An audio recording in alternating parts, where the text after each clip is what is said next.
Today's video is going to be about 5 things I took from 2020 before I came into 2021. Let's get into it. I'm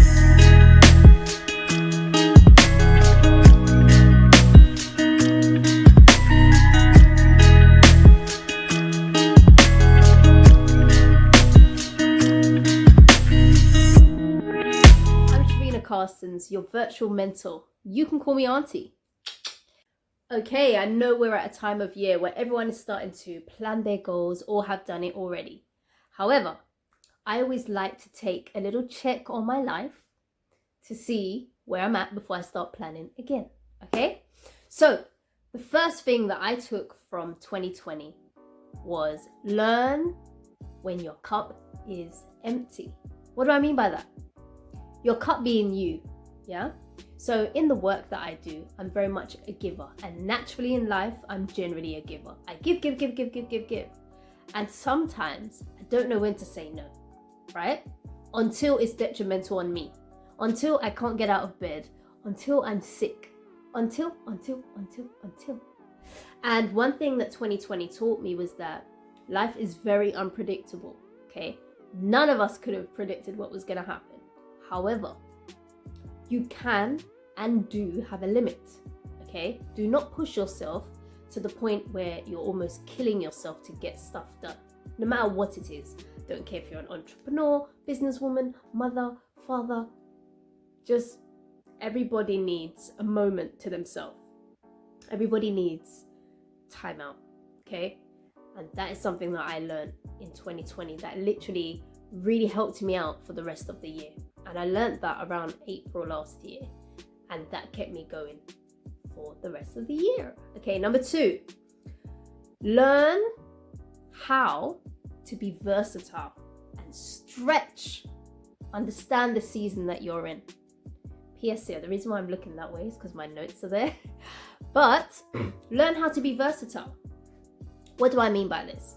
So a lot of people during last year either lost their job, lost a business, had to start again, lost family members, all kinds of different things happened.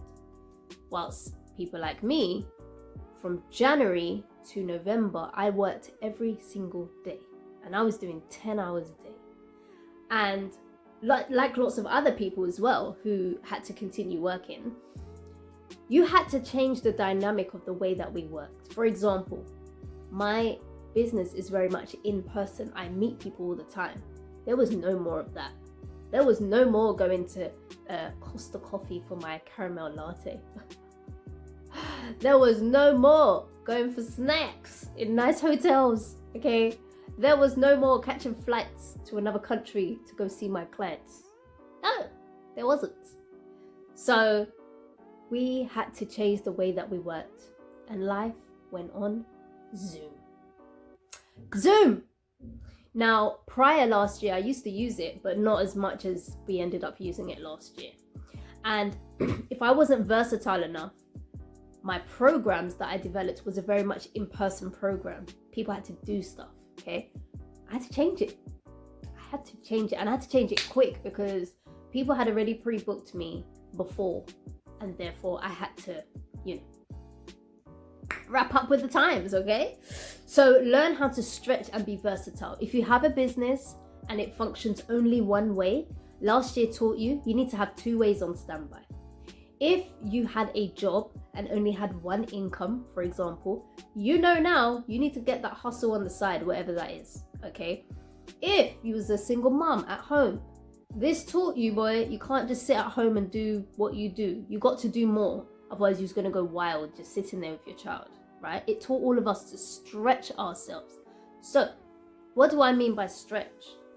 Whether that meant you take on some education and go and learn something new, read a book, use your skills that you have, grow in some kind of way, listen to a podcast, do whatever it is that it takes for you to get some information inside of you that you don't know, that is going to grow your spirit, grow your mind, grow your thought process.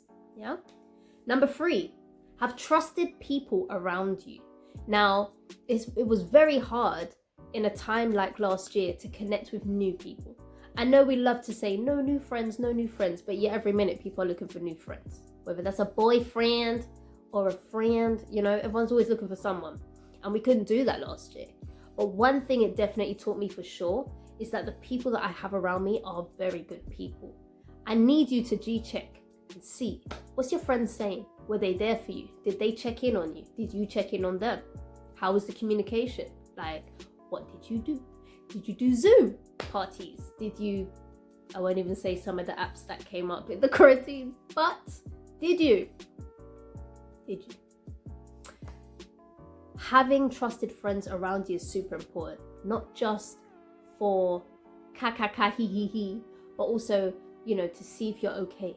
If you're someone who doesn't do well alone, for example, or you're someone who you're going out was your time out, for example. Yeah, I know for a lot of my friends who were ravers, they were going out of their mind because there was nothing to do, okay? But having trusted friends around you who you can rely on to talk to, bust joke, be serious with, you know, all those kind of things, it actually really matters in a time when you can't touch, you can't connect, you can't feel, you know? So please check your friends. 4, have different methods of winding down. So for me, I work a lot. A lot. I don't just have one job. I work for myself and I do multiple things. People would say I'm an entrepreneur, but I actually left entrepreneurship. That's probably for another video. But I do multiple different things.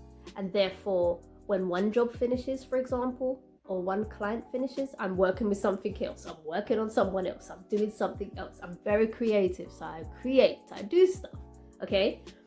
And therefore, when it comes to the evening of shutting down, my mind's still going, oh, I could do this idea. I could make this money. I can do this. Oh, I can help that person. Oh, and it's like, I have to literally, oh, stop now. Stop. So I can sleep. Okay, stop. Stop. So I can sleep. Okay. And how I used to do that was, I don't watch TV anyway. I used to put like my favorite music on, and I would have a time that I would disconnect from my phone. Social media, connecting with people, conversations, phone calls, lock off. If you didn't understand what I said, it's locked off. Okay.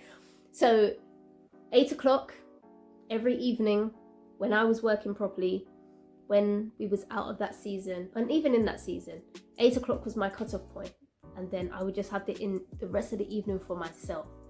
Usually reading a book. I love cooking. So like cooking something yummy and sitting down and just really chilling. I literally, I enjoy silence. Like, I enjoy silence. Silence is bliss. Okay? It's bliss. For me anyway. I know that's not everybody's cup of tea, but disconnecting from my phone meant I wasn't tempted to go on apps, socials.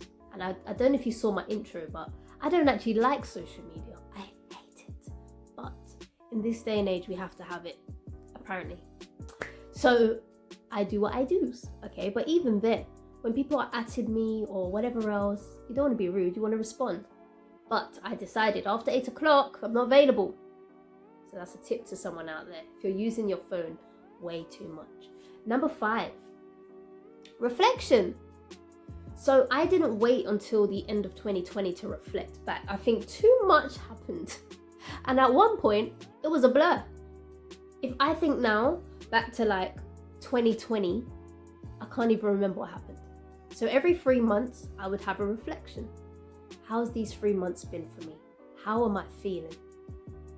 Yada, yada, yada. Okay? I'm actually going to give you a 6th one because I was thinking, oh, this is a juicy one. And I think you don't want to appreciate it, okay? So if you're a creative, get creative. But if you're creative and you get creative, can you make some shmonies for me? Make some shmonies, okay? Creatives, this is your time. If you've got a new idea, a new flair, something going on, this is your time, okay? In my next videos, you'll see some of the things I created in the quarantine. And guess what? It sold. You'd be surprised. People may not have had income, but they chose to spend with me. You know, if you're a creative, get creative. So these were my 5 tips with a bonus tip of what I did before my 2020 ended, before coming into 2021 and making all these goals. These are the 5 things I did to make sure that I was in the right space to even start planning again. Because at this point, I'm tired, okay? I'm supposed to be in Jamaica right now. I'm supposed to be in Jamaica right now. The flight got cancelled, so your girl didn't want to plan. She didn't want to plan. She didn't get no beach, she didn't get no sun, so I don't want to plan. That's the truth. But guess what? God has given us the grace to be alive again, see another year. So we're gonna have to face it, okay? Now, I will do a video about when I did set my goals, how I did that, but that'll be down the line sometime. If you like this video, please do subscribe, comment, and like. Tell a friend to tell a friend to tell a friend that you got a new auntie in town and you think that they would like them. Also, help me out and let me know with what content you would like to see. Take care. Till next time, all of my little nephews and nieces. Bye.